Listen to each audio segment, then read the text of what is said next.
Here is the complete expanded script written out continuously from start to finish. It is fully fleshed out with deep historical narratives, psychological analysis, and heavy philosophical reflection, designed specifically to sustain a long-form video of 30 to 40 minutes when read at a calm, deliberate, and authoritative pace with natural pauses. The Rule of Three Silences. The Code of the Strong. The world today is a theater of noise. Look around you. Everyone is shouting. Everyone is desperate to be heard, desperate to be validated, desperate to be seen. We live in an era where oversharing is mistaken for authenticity, and where the loudest voice in the room is often mistaken for the strongest. But history tells a completely different story. The most powerful figures to ever walk the earth shared a secret that is rarely written in modern textbooks. They knew a fundamental truth that our society has forgotten. A man's greatest weapon isn't what he says, but what he chooses to hide. They understood that words are like currency. The more you throw them around carelessly, the less value they hold. They didn't win their empires, their battles, or their internal peace by shouting louder than their enemies. They won by mastering the devastating art of absolute silence. When we look at the ruins of ancient Rome or the cold marble statues of the great Stoic philosophers, we aren't just looking at art.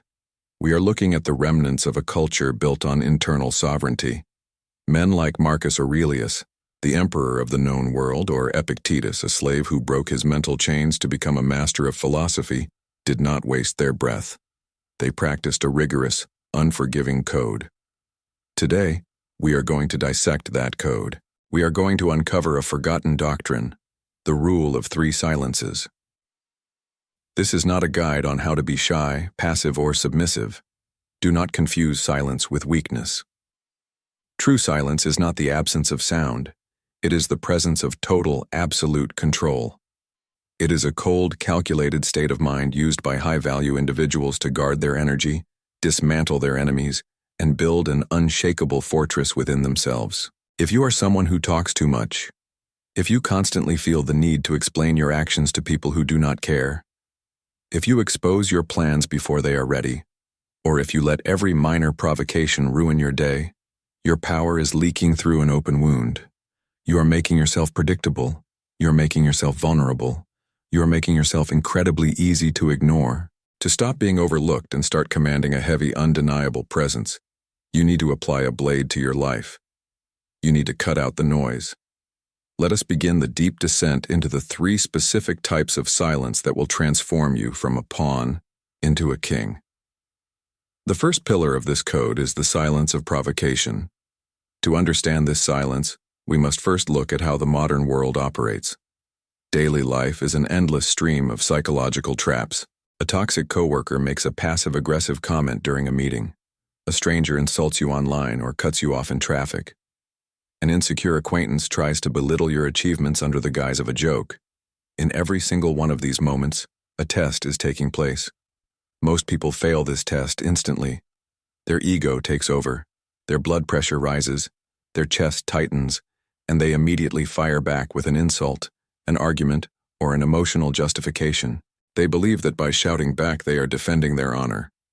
But the harsh reality is completely the opposite. When you react to a provocation, you have just become a puppet. The person who insulted you is now holding your strings. With a single sentence, they decided when you get angry.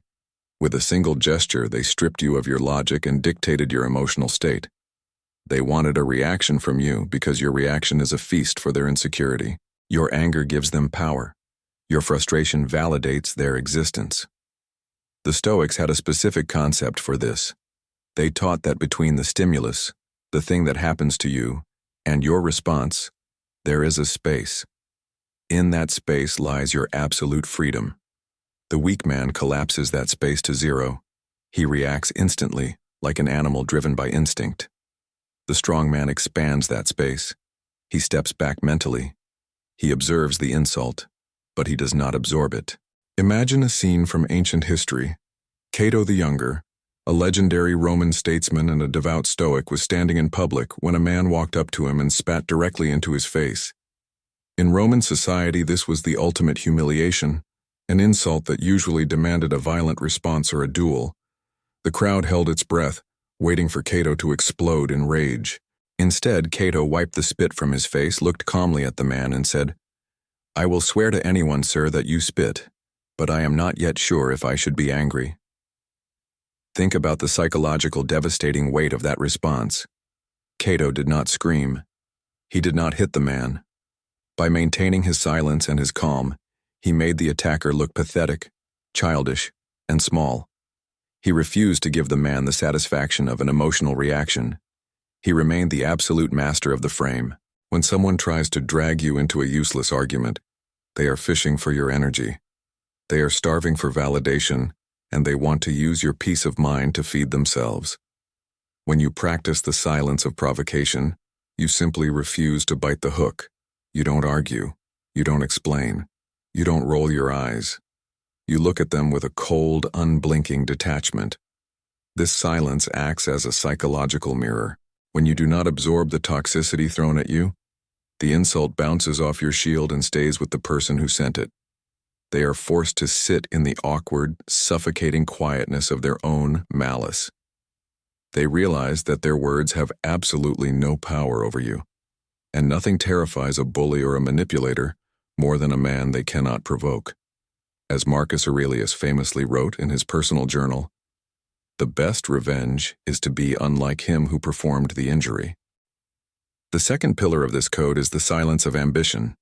We live in a culture consumed by the disease of premature announcement. Social media has trained an entire generation to broadcast their lives before they've actually lived them. People announce their new business ideas before they have made a single sale. They post photos of their gym outfits before they've lost a single pound. They tell everyone about the book they are going to write, the diet they are going to start, or the project they are planning to launch. Why do people do this?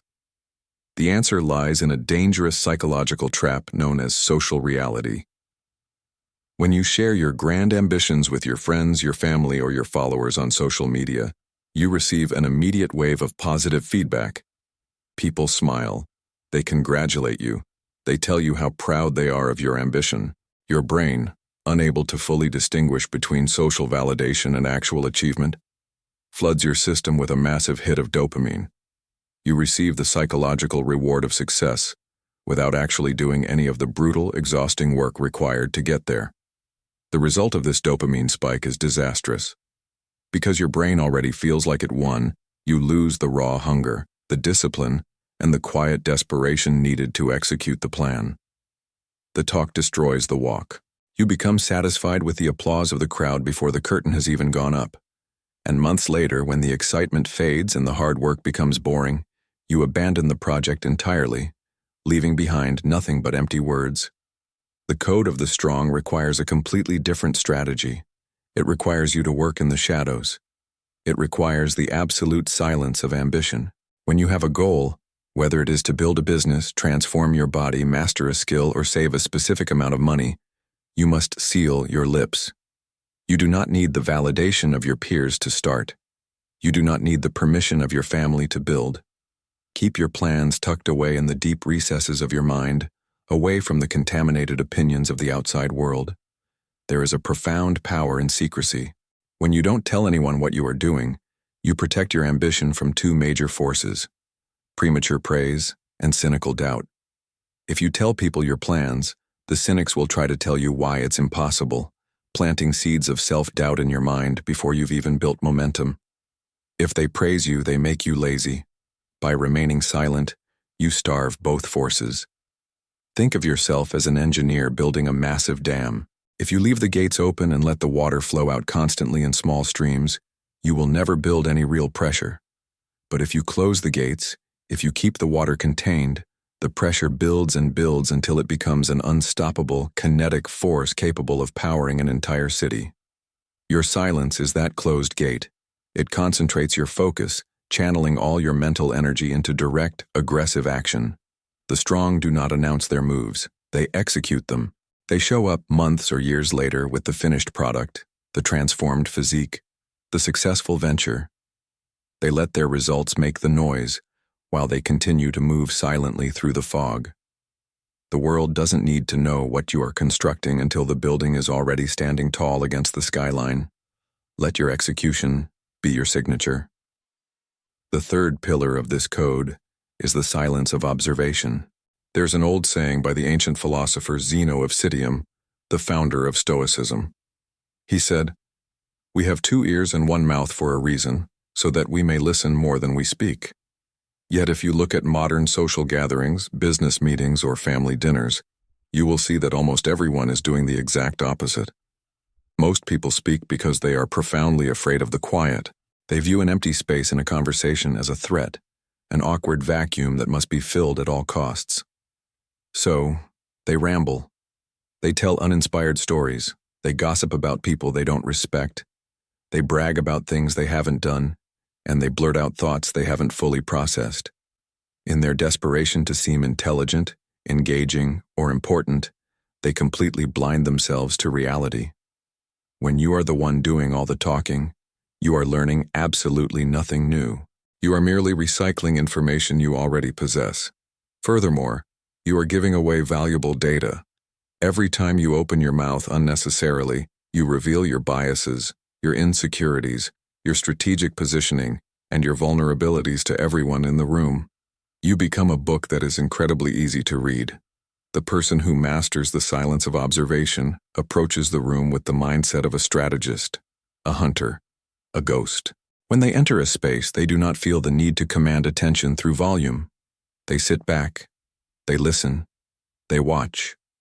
By choosing to remain quiet while others fight to speak, you grant yourself a massive tactical advantage. You gain the ability to read between the lines. When a man talks excessively, his filter eventually drops. If you give him enough time and enough silence, he will tell you exactly who he is. He will reveal his hidden motives, his secret envies, his insecurities, and his strategic flaws. You will see the subtle hesitation in a liar's eyes. You will see the desperate need for approval behind a bully's loud boast. You will see the opportunities and the details that everyone else is too loud to notice.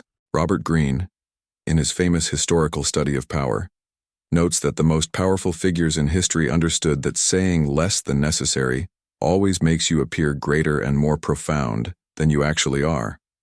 When your words are few, they carry weight. When you finally choose to speak after a long period of observation, people stop what they are doing to listen to you. Your voice becomes a rare commodity, and rare commodities are always highly valued. You do not need to explain your life, your philosophy, or your choices to anyone. True strength does not need a public defense. It only needs to be lived out in reality. The man who can sit in a room full of people, listen to their arguments, understand their perspectives, and keep his own counsel is a man who cannot be easily manipulated. He holds all the cards because he has all the information, while everyone else is busy throwing theirs on the table. Now let us look at the deeper psychological reality of this entire doctrine. Why is practicing these 3 silences so terrifying to the average person? Why do people find it so incredibly difficult to just hold their tongue? The answer is uncomfortable, because silence forces you to face yourself. When you strip away the noise, the background music, the notifications, and the sound of your own voice, you are left alone with your own mind. You are forced to confront your insecurities, your regrets, your anxieties, and the reality of your current situation. Most people cannot stand this confrontation. They use their own voice as a drug, a constant distraction to drown out the internal void. They talk to convince themselves that they matter, because they are terrified that if they stop talking, they will realize how empty their current foundation truly is. When you consciously adopt the rule of 3 silences, you are doing something far deeper than just practicing a social habit. You are engaging in a profound act of internal sovereignty. You are declaring that your inner peace is non-negotiable. Stoicism reminds us constantly that we have no control over the external world. You cannot control what people say about you. You cannot control the chaos of the economy, and you cannot control the traffic or the weather, but you possess absolute dictatorial control over your internal state. When you choose silence over an emotional reaction, you win the ultimate victory. You win because you kept your clarity while the other person allowed their emotions to destroy their judgment. Think of a lion walking through the jungle. A lion never has to roar constantly to prove to the other animals that he is the apex predator. He doesn't go up to the hyenas to explain his authority or convince them of his strength. He simply walks. His presence, his posture, his calm, unbothered gaze, that is what commands the jungle. Your silence is that walk. It is a quiet, steady radiation of power that doesn't need to beg for applause. I want to challenge you to take this philosophy out of the realm of theory and bring it directly into your daily life. For the next 24 hours, I want you to conduct a ruthless psychological experiment on yourself. The next time you are in a meeting and someone says something you disagree with, do not immediately jump in to correct them. Sit back, observe their body language, and let the space hang. The next time someone cuts you off, insults your intelligence, or tries to spark an argument, do not fire back. Look at them calmly, let their words die in the air, and remain absolutely silent. The next time you achieve a small victory, or formulate a massive new goal for your career, do not reach for your phone to text a friend or post a story. Keep it entirely to yourself. Watch how the energy around you begins to shift. Watch how people start looking at you with a completely different level of focus. They will be confused at first. They will wonder what you are thinking. They will try to fill the silence themselves, revealing even more of their true nature. And eventually, that confusion will turn into a deep, unspoken respect for the mystery and the discipline you have created around yourself. Silence is not a lack of strength. It is the ultimate, concentrated expression of it. It is the heavy iron boundary that keeps the weak, toxic elements of the world outside, while keeping your personal power, your focus, and your energy safely locked within. If you are ready to stop explaining your life away, if you are ready to stop wasting your golden energy on trivial arguments, and if you are fully committed to moving in the shadows from this day forward, let this moment be your starting point. You don't need to announce your commitment to the world. You don't need to explain your transformation to your peers. Let the change happen quietly, deeply, and permanently within the stone walls of your own mind. Master your silence. Guard your energy. Master your life.